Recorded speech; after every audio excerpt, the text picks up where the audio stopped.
Hello friends, welcome to the success Kendra. Friends देखिए, आज इस वीडियो में हम लोग बिहार दरोगा की जो नई वैकेंसी वर्ष 2023 में आने वाली है उसके लिए एडुटेरिया का जो नया प्रैक्टिस बुक वॉल्यूम बनाया हुआ है, यहाँ पर आप देख सकते हैं। एडुटेरिया बिहार दरोगा पुलिस अवर निरीक्षक प्रारंभिक परीक्षा 2023।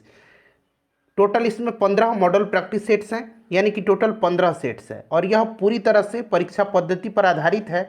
ऑलरेडी मैंने आपको सेट नंबर 1 और सेट नंबर 2 कवर करा दिया था। आज इस वीडियो में हम लोग सेट नंबर 3 को डिस्कस करेंगे। तो चलिए फ्रेंड्स, बिना देरी किए हुए सेशन आज का स्टार्ट करते हैं। पहले प्लीज़ वीडियो को लाइक कर दीजिए और जब सेशन समाप्त होगा तो इसे कम से कम एक ग्रुप में, जहाँ कहीं भी आप हैं, चाहे वह फेसबुक ग्रुप हो, व्हाट्सएप ग्रुप हो या टेलीग्राम ग्रुप हो, वहां पर जरूर शेयर कर दीजिएगा। फ्रेंड्स, जैसे मैंने आपको बताया कि आज इस वीडियो में हम लोग बिहार दरोगा की जो नई वैकेंसी वर्ष 2023 में आने वाली है उसके लिए एडुटेरिया का जो नया प्रैक्टिस बुक वॉल्यूम बनाया हुआ है उसका सेट नंबर हम लोग 3 डिस्कस करेंगे। ध्यानपूर्वक वीडियो को अंत तक देखिएगा और वीडियो के लास्ट में आप सभी लोग अपना अपना स्कोर जरूर कमेंट करके बताइएगा। थोड़ा सा मैं जूम कर देता हूं ताकि प्रश्न जो है आपको स्पष्ट दिखाई दे। पहला प्रश्न पढ़ेंगे सेट नंबर 3 का कि महिला प्रीमियर लीग 2023 के पहले संस्करण के दौरान कुल कितने मैच खेले गए। फ्रेंड्स, इसके बारे में कल वाले सेट्स में भी मैंने आपको बताया था, तो अगर आपने वो सेट देखा होगा तो आपको याद भी होगा। देखिए, अगर हम बात करें कितने मैच खेले गए तो टोटल 22 मैच खेले गए थे। ठीक है, 20 जो है लीग मैच खेला गया था और 2 जो है प्ले ऑफ मुकाबले खेले गए थे। और इसमें विनर जो रहा था प्रथम संस्करण का, वो विजेता मुंबई इंडियंस रहा था। Option number B right answer हो जाएगा। अगर आपको आंसर पहले से पता है तो आप आंसर कमेंट में देकर के बताते चलिएगा। दूसरा प्रश्न कि फरवरी 2023 में निम्न में से किस राज्यों में विधानसभा चुनाव नहीं कराए गए। यहाँ देखिए पूछा गया है नहीं कराए गए, तो देखिए कहाँ कहाँ पर कराए गए थे। तो फ्रेंड्स, त्रिपुरा, नागालैंड और मेघालय में कराए गए थे। ठीक है, मणिपुर में नहीं कराए गए थे। ऑप्शन नंबर इसका डी राइट आंसर हो जाएगा। उसके बाद देखिए, बिहार सरकार द्वारा प्रतिवर्ष शहीद दिवस की तिथि को मनाए जाने की घोषणा की गई है। इंपॉर्टेंट क्वेश्चन है। देखिए, तारापुर शहीद दिवस प्रत्येक वर्ष 15 फरवरी को मनाया जाता है, जिसमें 15 फरवरी 1932 को बिहार राज्य के मुंगेर के तारापुर झंडा सत्याग्रह के दौरान तारापुर के ब्रिटिश थाना पर राष्ट्रीय झंडा फहराने के क्रम में जो है 34 शहीदों को जो है उसमें शहीद हो गए थे, उन्हीं को श्रद्धांजलि दी जाती है। तो राइट आंसर इसका क्या हो जाएगा 15 फरवरी। इंपॉर्टेंट क्वेश्चन है, जरूर ध्यान रखिएगा इसको। ठीक है, चलिए उसके बाद देखिएगा कि भारत का कौन सा राज्य मसाला उत्पादन में अग्रणी है। अब नया रिपोर्ट जो आ गया है उसका अनुसार मध्य प्रदेश हो गया। पहले केरल था लेकिन अब मध्य प्रदेश हो गया है। नेक्स्ट क्वेश्चन है, अगर आपने स्पीडी का करंट अफेयर्स का बुक पढ़ा होगा तो वहाँ पर भी आप जाके देख सकते हैं, किसी भी ऑथेंटिक सोर्स पर आप देखिएगा। ठीक है, चलो उसके बाद देखिए, पृथ्वी की निगरानी हेतु नासा इसरो द्वारा संयुक्त रूप से निसार का प्रक्षेपण कब तक किया जाएगा। अच्छा, यहाँ देखिए निसार, निसार का फुल फॉर्म मैं आपको बता देता हूँ। देखिए, नासा एन से हो गया नासा, आई से हो गया ISRO. NASA ISRO synthetic aperture radar, clear, याद रहेगा। और राइट आंसर इसका 2024 हो जाएगा। क्लियर, चलिए उसके बाद नेक्स्ट क्वेश्चन है कि श्री अन्न सम्मेलन वैश्विक मिलेट्स का आयोजन कहाँ किया गया। तो इसका आयोजन जो है कहाँ पर किया गया, नई दिल्ली में। इसका उद्घाटन किसने किया था, तो प्रधानमंत्री नरेंद्र मोदी जी ने किया था। नई दिल्ली हो जाएगा। फ्रेंड्स, आपने दूसरे जगह भी सेट्स लगाया होगा ये वाला, लेकिन यहाँ पर आप लगा रहे हैं अभी। आप देखिए वहाँ से और यहाँ पर कितना डिफरेंस है। बिल्कुल यहाँ मैं क्वालिटी के साथ कंटेंट आपको प्रोवाइड करवाता हूँ, कोई भी यहाँ पर कॉम्प्रोमाइज़ नहीं किया जाता है क्वालिटी के साथ। चलिए उसके बाद देखिए, हाल के दिनों में चर्चा में रहा मथुआ महामेला का आयोजन किस राज्य में किया गया। तो ये किया गया कहाँ पर, पश्चिम बंगाल में। इसका संबंध कहाँ से है, पश्चिम बंगाल से है। Option number A right answer हो जाएगा। उसके बाद देखिए, 17वें प्रवासी दिवस के दौरान लगभग कितने देशों के प्रवासी प्रतिनिधियों ने भाग लिया। इंपॉर्टेंट क्वेश्चन है। अच्छा, सबसे पहले तो याद रख रहे हैं कि 17वां प्रवासी दिवस जो था इस वर्ष मनाया गया है। ठीक है, और इसका थीम याद रखना है, diaspora reliable partners for India's progress in Amrit Kaal. याद रहेगा, एक बार मैं और रिपीट कर देता हूँ, diaspora reliable partners for India's progress in Amrit Kaal. ठीक है, और इसमें जो मुख्य अतिथि थे ये गुयाना के राष्ट्रपति डॉक्टर मोहम्मद इरफान अली थे और इसमें 70 देशों के लगभग 3500 से अधिक लोगों ने हिस्सा लिया था। तो 70 इसका राइट आंसर हो जाएगा। उसके बाद देखिए, गोल्डन ग्लोब पुरस्कार 2023 के अंतर्गत सर्वश्रेष्ठ गीत का अवार्ड जो है किसे दिया गया, तो ये नाटू नाटू को दिया गया। नाटू नाटू को, ठीक है। अगर पूछेगा गोल्डन ग्लोब पुरस्कार के तहत जो है सर्वश्रेष्ठ फिल्म का अवार्ड पूछा जाता है तो ये फैबल मेंस को दिया गया, ठीक है। यहाँ मैं लिख देता हूँ फैबल मेंस को दिया गया, ठीक है। चलिए, तो ये नाटू नाटू हो जाएगा। और फ्रेंड्स मैं बता दूं कि इससे पहले अब तक बिहार दरोगा में जी जी हाँ पिछले वर्ष जो 2213 पदों पर जो वैकेंसी आई हुई थी जिसका एग्जाम लिया गया, वहाँ तक जितने भी बिहार दरोगा में प्रश्न पूछे गए हैं उनको सब्जेक्ट वाइज मैंने कवर कराया हुआ है। हिस्ट्री का अलग, पॉलिटी का अलग, ज्योग्राफी का अलग और साइंस का अलग। तो अगर आपने अब तक उन वीडियोज़ को नहीं देखा है तो ज़रूर देख लीजिएगा, लिंक डिस्क्रिप्शन बॉक्स में मिल जाएगा। मिस यूनिवर्स 2022 का आयोजन कहाँ किया गया? तो इसका आयोजन जो है किया गया अमेरिका में, ठीक है। अमेरिका में किया गया है, ध्यान रखेंगे। और इसमें विनर जो रही थी, खिताब जो जीता था, ये आर बोनी गैब्रियल थी। आर बोनी गैब्रियल ने जीता था, ठीक है। ये यूएसए की हैं। तो ये राइट आंसर अमेरिका हो जाएगा इसका। हाल ही में किसे विश्व के सबसे ऊंचे युद्ध क्षेत्र सियाचिन के कुमार पोस्ट पर तैनात किया गया है? कुमार पोस्ट पर किसको तैनात किया गया है, यह आपसे पूछा गया है। राइट आंसर इसका हो जाएगा शिवा चौहान। शिवा चौहान करेक्ट आंसर हो जाएगा। उसके बाद देखिए इंडोनेशिया मास्टर्स बैडमिंटन का पुरुष एकल का खिताब किसने जीता? यहाँ पर देखिए पुरुष एकल पूछा गया। पुरुष एकल का खिताब जो है, अच्छा, ये इंडोनेशिया मास्टर्स बैडमिंटन का आयोजन हुआ था कहाँ? तो जकार्ता में, ठीक है। पुरुष एकल का खिताब जोनाथन क्रिस्टी ने जीता है। ये कहाँ के हैं? तो फ्रेंड्स ये इंडोनेशिया के हैं। वहीं अगर महिला एकल का खिताब पूछता तो आन से यंग, यहाँ मैं लिखता हूँ आन से यंग ने जीता है महिला एकल की खिताब। ये कहाँ की है? तो ये साउथ कोरिया की हैं, दक्षिण कोरिया की हैं, ठीक है। और जोनाथन क्रिस्टी कहाँ के हैं?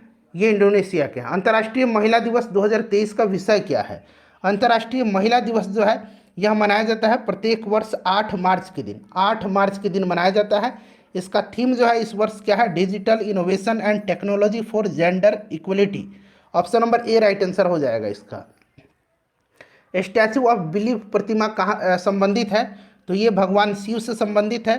कहाँ है ये भी पूछा जा सकता है, तो राजस्थान में है, ठीक है, ध्यान रखेंगे। तो ये आपका भगवान शिव से। उसके बाद देखिए क्वाड शिखर सम्मेलन 2023 का आयोजन कहाँ किया जाएगा? 2023 का, अच्छा 2022 में इसका आयोजन किया गया था जापान में। 2023 में इसका आयोजन ऑस्ट्रेलिया में किया जाएगा, ठीक है। क्वाड में टोटल 4 देश हैं, ऑस्ट्रेलिया है, भारत है, जापान है और अमेरिका शामिल है इसमें। नेक्स्ट क्वेश्चन है, किस शहर को सर्वश्रेष्ठ हेरिटेज सिटी का पुरस्कार दिया गया? हेरिटेज सिटी का पुरस्कार जो है यह दिया गया है अहमदाबाद को। अहमदाबाद इसका राइट आंसर हो जाएगा। एयर इंडिया ने किसके साथ अपने विलय को मंजूरी दी है? तो यह दिया है विस्तारा के साथ, ठीक है। विस्तारा के साथ इसका विलय 2024 तक जो है किया जाएगा। तो ये विस्तारा राइट आंसर हो जाएगा इसका। उसके बाद देखिएगा कि अंडर 19 वर्ल्ड कप की मेजबानी 2024 में किस देश द्वारा किया जाएगा? 2024 में जो है श्रीलंका करेगा, ठीक है। श्रीलंका राइट आंसर हो जाएगा। वहीं अगर 2026 में पूछेगा तो इसका आयोजन जिम्बाब्वे और नामीबिया में होगा, ठीक है। दोनों संयुक्त रूप से करेंगे, जिम्बाब्वे और नामीबिया 2026 में। वर्ल्ड हैप्पीनेस रिपोर्ट 2023 में भारत का स्थान पूछा गया है, कौन सा है? अच्छा, ये जो वर्ल्ड हैप्पीनेस रिपोर्ट है इसको जारी कौन करता है? तो United Nations sustainable development solutions network, याद रहेगा आपको, ठीक है। और भारत का रैंक इसमें जो है 126वां है। प्रथम स्थान पर जो है फिनलैंड है, ठीक है। चलिए, उसके बाद देखिएगा कि 32वें व्यास सम्मान 2023 से किसे सम्मानित किया गया है? तो फ्रेंड्स ये किया गया है किसको? ज्ञान चतुर्वेदी को। ज्ञान चतुर्वेदी को किया गया है। उन्हें यह पुरस्कार उनके उपन्यास पागल खाना के लिए दिया गया, ठीक है। ज्ञान चतुर्वेदी। पाक जलडमरू मध्य को तेजी से तैरकर पार करने वाले पहले भारतीय कौन बने हैं? तो ये भारतीय बन गए हैं संपन्न रमेश सेलार, ठीक है। संपन्न, यहाँ में लिख दो संपन्ना पढ़िए या संपन्न पढ़िए, संपन्न या Sampanna Ramesh Selar. Option number A right answer हो जाएगा। राष्ट्रपति द्रौपदी मुर्मू द्वारा किसे प्रेसिडेंट स्कॉलर अवार्ड प्रदान किया गया है? तो ये किसको किया गया है? आईएनएस द्रोणाचार्य को। आईएनएस द्रोणाचार्य को किया गया है। उसके बाद देखिए भारत की पहली व्यावहारिक प्रयोगशाला स्थापित की गई है, तो ये कहाँ पर? तो यह जयपुर में की गई है। पिंक सिटी जयपुर में की गई। जयपुर राइट आंसर हो जाएगा, ठीक है। उसके बाद देखिए मेथनॉल से चलने वाली पहली बस का अनावरण नागपुर में किसके द्वारा किया गया? तो ये किया गया कहाँ पर? नागपुर में, याद रखेंगे, महाराष्ट्र के नागपुर में। और इसका अनावरण जो है परिवहन मंत्री नितिन गडकरी जी के द्वारा किया गया। नितिन गडकरी राइट आंसर हो जाएगा। उसके बाद देखिए हाल ही में इला भट्ट का निधन हो गया। उनका संबंध किस क्षेत्र से है? देखिए फ्रेंड्स, मैं आपके लिए एक साइंस का अलग सेट चलाने वाला हूँ, इस पर काम चल रहा है। साइंस के प्रश्न का एक अलग सेट तैयार होगा और प्रतिदिन आपको कम से कम 50 प्रश्न दिए जाएंगे। तो चैनल को सब्सक्राइब करना है आपको और जो बेल आइकन है, घंटी का निशान है, उसको दबा लेना है। चलिए, राइट आंसर इसका क्या हो जाएगा? समाज सेवा। ठीक है, प्रसिद्ध ये समाज सेवी थी और ये गांधीवादी विचारधारा की थी। इला भट्ट, इला भट्ट जो है समाज सेवा से संबंधित थी। भारत का दूसरा सबसे बड़ा नदी बेसिन, सबसे बड़ा अगर पूछेगा, पहला सबसे बड़ा या सबसे बड़ा कहीं की एक ही बात है, यह गंगा नदी बेसिन है। ठीक है, दूसरा अगर पूछेगा तो यह आपका गोदावरी हो जाएगा, गोदावरी राइट आंसर है इसका। उसके बाद देखिएगा कि सर्वाधिक ऊंचाई पर स्थित दर्रा कौन सा है, तो इसमें से अगर हम बात करें तो नाथुला दर्रा सर्वाधिक ऊंचाई पर स्थित है, नाथुला दर्रा सिक्किम में है। ठीक है, चलिए उसके बाद नेक्स्ट क्वेश्चन हमारा कि केसर मिश्रण है, केसर किसका मिश्रण है? तो देखिए, केसर फूल के स्त्री भाग से प्राप्त किया जाता है, जो बीज बनाने वाला भाग होता है। अगर इस प्रकार से हम देखें तो केसर बीज तथा कलियों का मिश्रण है, बीज और कलियों का। Option number A right answer हो जाएगा। मिकिर की पहाड़ी स्थित है, तो मिकिर की पहाड़ी असम में स्थित है। ठीक है, याद रखना है। चलिए, राइट आंसर इसका हो जाएगा असम। उसके बाद अगला प्रश्न करेंगे, नेक्स्ट क्वेश्चन है हमारा कि वृक्षों के काटने से बचाने हेतु चिपको आंदोलन कब शुरू हुआ था? चिपको आंदोलन शुरू हुआ था कब? तो 1973 में। ठीक है, इस आंदोलन का नेतृत्व सुंदरलाल बहुगुणा ने किया था। उत्तराखंड के, वर्तमान में उत्तराखंड के चमोली जिले में हुआ था 1973 में। निम्न में से किसका संबंध पारिस्थितिकी संतुलन से नहीं है? नहीं पूछा गया है, तो यह आपका औद्योगिक प्रबंधन हो जाएगा। निम्नलिखित में से कौन सा देश स्थल रुद्ध है, यानी कि लैंड लॉक्ड कंट्री है? तो इसमें से अगर हम बात करें तो स्थल रुद्ध देश जो है ये हंगरी है। ठीक है, हंगरी है, याद रखेंगे। हंगरी की राजधानी बुडापेस्ट है। और विश्व में सबसे बड़ा अगर हम बात करें लैंडलॉक्ड कंट्री तो कजाकिस्तान है। उसके बाद एक वनस्पति जलवायु का सही सूचक है, यह कथन किसका है? तो यह कथन जो है ये थार्नटवेट का है, Thornthwaite. Option number C right answer हो जाएगा। भारत में अप्रत्यक्ष निर्वाचन की प्रथा किस वर्ष में आरंभ की गई थी? तो ये कब की गई थी? तो 1892। ठीक है, 1892 में की गई थी। इसके साथ ही 1892 के भारत परिषद अधिनियम के तहत राजस्व एवं व्यय अथवा बजट पर बहस करने तथा कार्यकारिणी से प्रश्न पूछने की शक्ति प्रदान की गई थी 1892। निम्न में से कौन सी घटना सबसे पहले घटित हुई थी? तो अगर हम इसमें से बात करें कि इलाहाबाद की संधि कब हुई थी, तो ये 1765 में हुई थी। ठीक है, उसके बाद प्रथम आंग्ल मराठा युद्ध कब हुआ था? तो ये 1775 से 82 तक चला था, 75 से 1782 तक। उसके बाद तीसरा मैसूर युद्ध जो है यह 1790-92 हो जाएगा आपका। और सालबाई की जो संधि है यह 1782 हो जाएगा। ठीक है, तो राइट आंसर इसका क्या हो जाएगा? इलाहाबाद की संधि सबसे पहले घटित हुई थी। चलिए, उसके बाद 36 नंबर क्वेश्चन है हमारा कि निम्नलिखित में से किस एक ने सुभाष चंद्र बोस को देश नायक कह करके संबोधित किया था? देश नायक कहा था किसने? तो याद रखेंगे, ये कहा था रविंद्रनाथ टैगोर जी ने, रविंद्रनाथ टैगोर जी ने। ठीक है, भारत छोड़ो आंदोलन के समय भारत का प्रधान सेनापति कौन था? प्रधान सेनापति यानी कि कमांडेंट इन चीफ। ठीक है, कमांडेंट इन चीफ जो था उस समय लॉर्ड बेबल था, जो कि बाद में जो है भारत का वायसराय और गवर्नर जनरल बना 1943 से 1947। ठीक है, याद रखेंगे, तो ये लॉर्ड बेबल हो जाएगा। उसके बाद अगला प्रश्न है हमारा कि मुस्लिम लीग द्वारा सर्वप्रथम प्रत्यक्ष कार्यवाही दिवस कब मनाया गया? तो प्रत्यक्ष कार्यवाही दिवस जो है यह कब मनाया गया? 16 अगस्त 1946 को पूछा गया कहाँ मनाया गया? प्रश्न में पूछा गया कहाँ मनाया गया डायरेक्ट एक्शन डे, तो यह सर्वप्रथम जो है यह कलकत्ता में मनाया गया, कलकत्ता इसका राइट आंसर हो जाएगा। दिल्ली सल्तनत में दीवाने अर्ज विभाग की स्थापना किसने किया? दीवाने अर्ज जो था यह एक सैन्य व्यवस्था से संबंधित था, सैन्य व्यवस्था सुदृढ़ करने के उद्देश्य से दीवाने अर्ज विभाग की स्थापना किसने किया था? तो बलबन ने किया था, बलबन इसका राइट आंसर हो जाएगा। निम्नलिखित में से कौन फारसी का प्रथम कवि था जिसने अपनी कविता में भारतीय पर्यावरण को चित्रित किया? तो ये कौन थे? अमीर खुसरो थे। अमीर खुसरो को जो है तूतीय हिंद अथवा हिंदुस्तान का तोता कहा जाता है, याद रखेंगे। ठीक है, चलिए, अमीर खुसरो। निम्नलिखित में से कौन इसमें से सुमेलित है? चंदावर का युद्ध 1194, बिल्कुल सही है। अच्छा, चंदावर का युद्ध किसके किसके बीच हुआ था? आप मुझे जरा कमेंट करके बताइए। तैमूर का आक्रमण, ये भी सही है। तालीकोटा का युद्ध 1565। तालीकोटा का युद्ध आपको याद होगा विजयनगर के पतन का कारण माना जाता है, विजयनगर साम्राज्य का। तो सारे सुमेलित हैं, इनमें से सभी इसका राइट आंसर हो जाएगा। ये वाला बताइए कमेंट करके, चंदावर का युद्ध किसके किसके मध्य हुआ था? जौनपुर की स्थापना किस शासक द्वारा की गई थी? तो ये किया था किसने? फिरोज शाह तुगलक ने अपने चचेरे भाई जौना खान की स्मृति में किया था। सिराज ए हिंद के नाम से जो है इसको जाना जाता है। सिराज ए हिंद जौनपुर का ऐतिहासिक नाम है, सिराज ए हिंद। ठीक है, तो ये फिरोज शाह तुगलक हो जाएगा। भारत में मानव का सर्वप्रथम साक्ष्य कहाँ मिलता है? तो ये नर्मदा घाटी में मिलता है। ठीक है, नर्मदा घाटी में मिलता है, याद रखेंगे। ठीक है, चलिए नर्मदा घाटी हो जाएगा। सैन्य सभ्यता के महान स्नानागार कहाँ से प्राप्त हुआ है? सिंपल सा क्वेश्चन है, मोहनजोदाड़ो से। ठीक है, मोहनजोदाड़ो से प्राप्त हुआ है। चलिए मोहनजोदाड़ो हो जाएगा। किस शासक द्वारा सर्वप्रथम पाटलिपुत्र का राजधानी के रूप में चयन किया गया? तो ये उदयन था, उदयन था, उदयन इसका राइट आंसर हो जाएगा। पाटलिपुत्र को राजधानी इसी ने सर्वप्रथम बनाया। उसके बाद देखिएगा कि भारतीय संविधान को संविधान सभा के द्वारा कब अंगीकृत किया गया? तो ये सिंपल सा क्वेश्चन 26 नवंबर 1949 को। उसके बाद नेक्स्ट क्वेश्चन करेंगे कि निम्नलिखित में से कौन सा विषय समवर्ती सूची का है? इसमें से समवर्ती सूची जो है कौन सा है? तो जनसंख्या नियंत्रण एवं परिवार नियोजन जो है ये समवर्ती सूची है। पुलिस, लोक स्वास्थ्य एवं स्वच्छता ये जो है किसके विषय हैं? तो ये राज्य सूची के अंतर्गत आते हैं। ठीक है, चलिए नेक्स्ट क्वेश्चन है 48 नंबर। भारतीय संविधान का कौन सा भाग संविधान की आत्मा कहलाता है? तो आपको पता है कि यह उद्देशिका है, उद्देशिका को। ठीक है, चलिए उद्देशिका इसका राइट आंसर हो जाएगा। और बाबा साहब अम्बेडकर ने संवैधानिक उपचारों के अधिकार को संविधान की आत्मा और हृदय कहा है, तो यहाँ पर उद्देशिका हो जाएगा। भारतीय संविधान का कौन सा अनुच्छेद केंद्रीय सतर्कता आयोग का वर्णन करता है?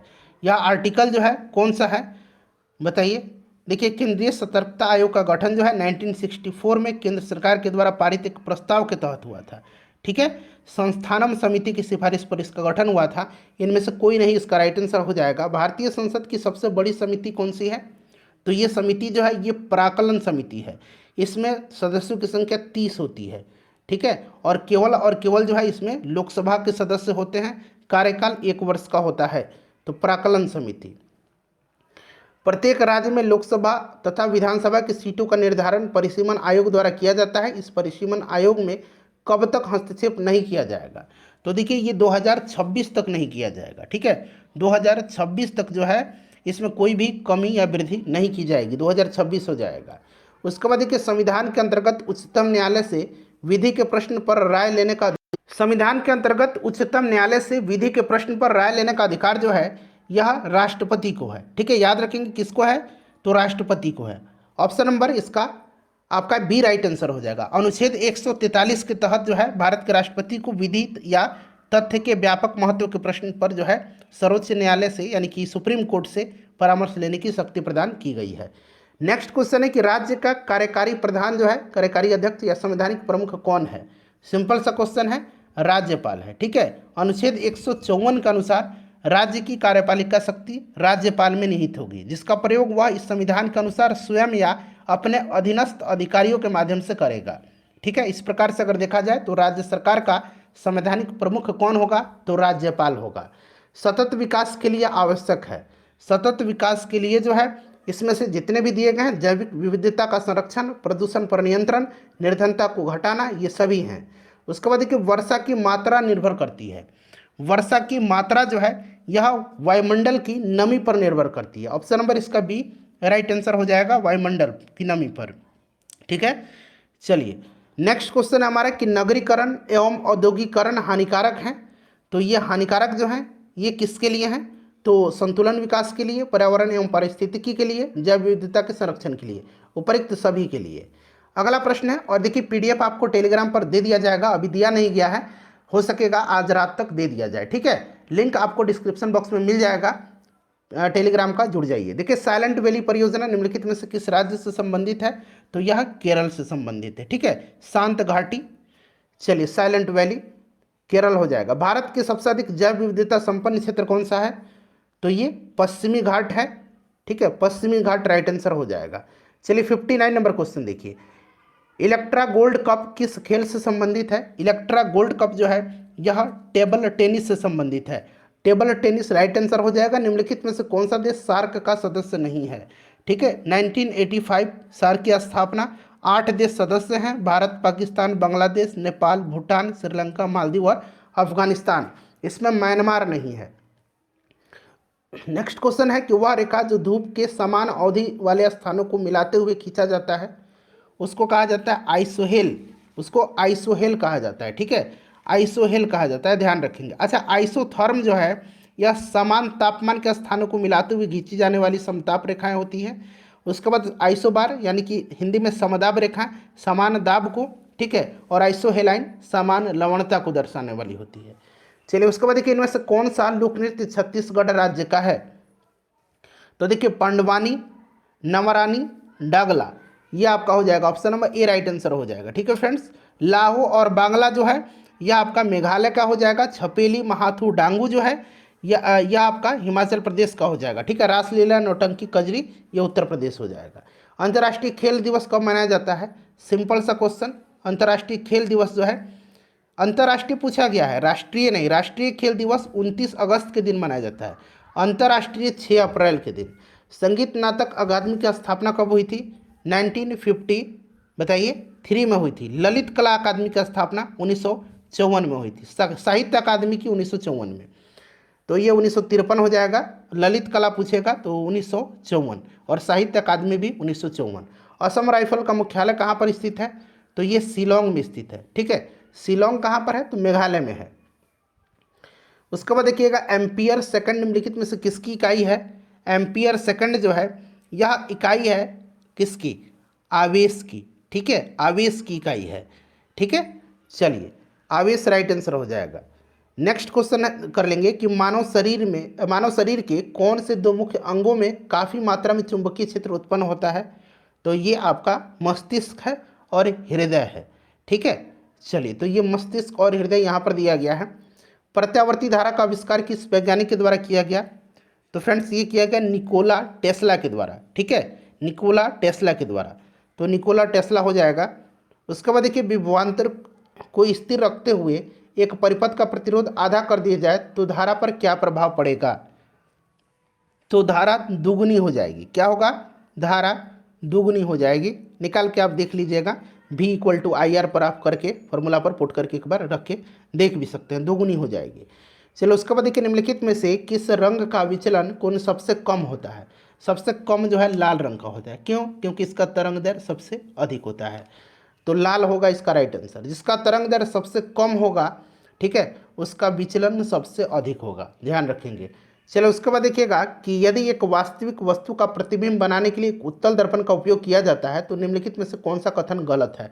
गलत पूछा गया है इसमें से, तो राइट आंसर इसका प्रतिबिंब वास्तविक होगा, ये गलत दिया गया है। ठीक है, प्रतिबिंब जो होता है उत्तल दर्पण में प्रतिबिंब छोटा, सीधा, आभासी ये सब होता है। ठीक है, चलिए तो आपका वास्तविक नहीं होगा, बाकी छोटा, सीधा ये सब होगा। P और F के बीच निर्मित होगा, यानी कि ध्रुव और फोकस के बीच में।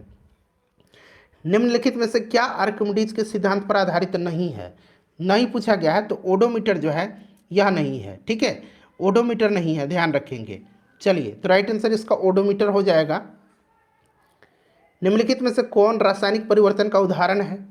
रासायनिक परिवर्तन, मक्खन का खट्टा होना जो है इसमें से आपका रासायनिक परिवर्तन का उदाहरण हो जाएगा। ठीक है, चलिए उसके बाद नेक्स्ट क्वेश्चन कर लेंगे। हाँ, नेक्स्ट क्वेश्चन है हमारा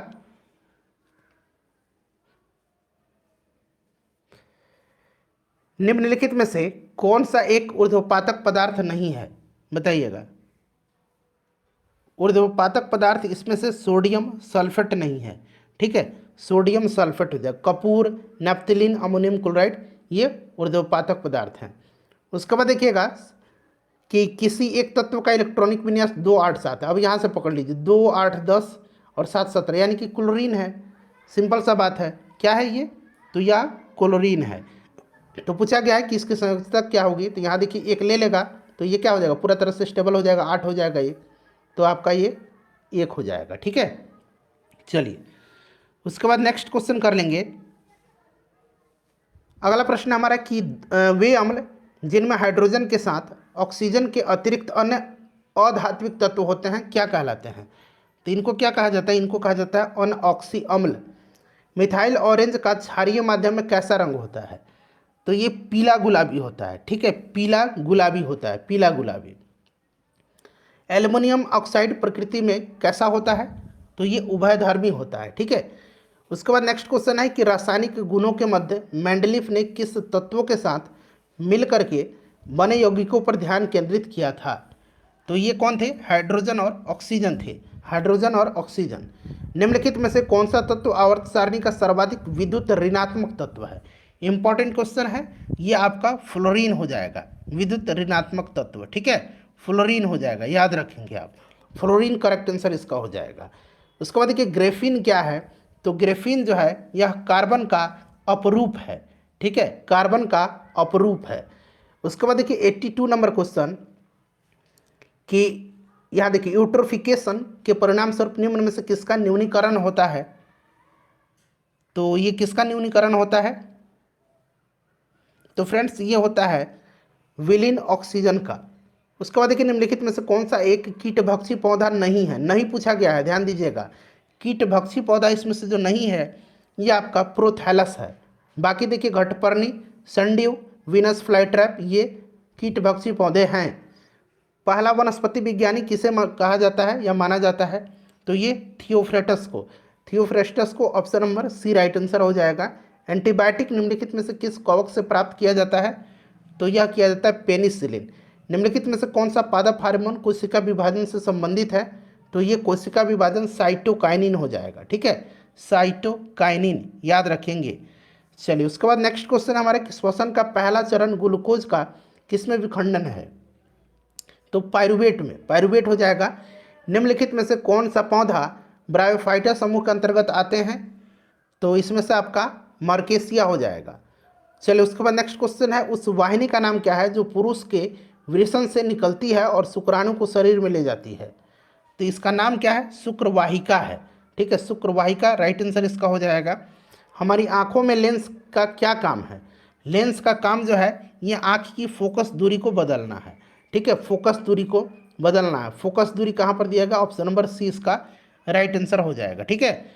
चलो उसके बाद देखिएगा कि रक्त में पाया जाने वाला कौन सा घटक शरीर में ऑक्सीजन परिवहन के लिए जिम्मेदार होता है, ऑक्सीजन परिवहन के लिए। इसका आंसर मैं चाहता हूं कि आप कमेंट करके बताएं, अपना स्कोर बताइएगा मैथ और रीजनिंग के प्रश्न को छोड़ करके।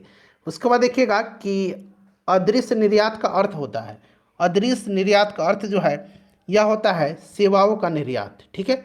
चलिए उसके बाद देखिएगा कि छठी पंचवर्षीय योजना के दौरान निम्नलिखित में से कौन सा कार्यक्रम शुरू किया गया था, तो यह एकीकृत ग्रामीण विकास, ठीक है, छठी पंचवर्षीय योजना 1980 से लेकर के 1985 तक रहा था, इसको भी आप जरूर ध्यान रखेंगे, ठीक है। तो एकीकृत ग्रामीण विकास। उसके बाद देखिए प्रच्छन्न बेरोजगारी का सामान्यतः क्या अर्थ होता है, श्रमिक की सीमांत उत्पादकता शून्य है इसमें, ठीक है, option number C right answer हो जाएगा। चलिए उसके बाद देखिएगा राष्ट्रीय आय समिति का गठन किस वर्ष किया गया था, 1949 में किया गया था, ठीक है। इस समिति के पहले अध्यक्ष पीसी महालनोबिस थे 1949 में। चलो उसके बाद देखिए मैथ के प्रश्न है, यहाँ से आंसर मैं फटाफट बता देता हूँ, तब तक आप लोग क्या करिए अपने स्कोर बता दीजिए और वीडियो को लाइक कर दीजिए और इसको शेयर कर दीजिएगा, ठीक है। चलिए ऑप्शन ए इसका राइट आंसर हो जाएगा 98। देखिए यहाँ पर बाकी ऑप्शन आपको मिल जाएगा, ठीक है फ्रेंड। चलिए 98 का करेक्ट आंसर जो होगा वो आपका इसमें से कौन सा हो जाएगा, 945 रुपया, ठीक है। चलिए 99 देखिए, वीडियो को पॉज कर लीजिए और खुद से इसको सॉल्व करने का प्रयास करिए, ऑप्शन ए इसका राइट आंसर हो जाएगा, ठीक है। चलिए उसके बाद आखिरी क्वेश्चन है, इसका जो करेक्ट आंसर हो जाएगा ये आपका 6 घंटा हो जाएगा।